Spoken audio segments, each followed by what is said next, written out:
Assalomu alaykum. Bugun barchamiz sevib iste'mol qiladigan kaboblar haqida gaplashamiz. Mazali kabob tayyorlashning siri nimada deb o'ylaysiz? Marinadda deysizmi? Yo'q, faqat marinadda emas. Garchi u xushbo'y ta'm bersa-da. Agar sifatli va xavfsiz go'sht xarid qilinmasa, marinad qanchalik yaxshi bo'lmasin, kabobimiz quruq va juda qattiq bo'lib chiqadi. Sifatli go'shtni qanday tanlashimiz mumkin? Eng avvalo, ruxsat etilmagan joylardan go'sht mahsulotini xarid qilmasligimiz kerak.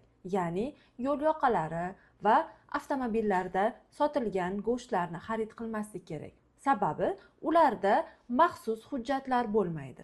Bunday go'sht mahsulotlari salmonelloz va bruselloz kabi xavfli infeksiyalarni yuqtirish ehtimolini oshiradi.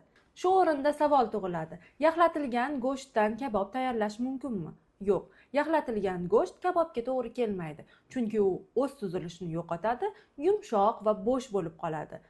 Xulosa o'rnida shuni aytish lozimki, go'sht mahsulotlarini xarid qilayotganda uning rangiga, hidiga va sarxilligiga e'tibor qarating. Shunda tayyorlagan kabobingiz sifatli va xavfsiz bo'ladi.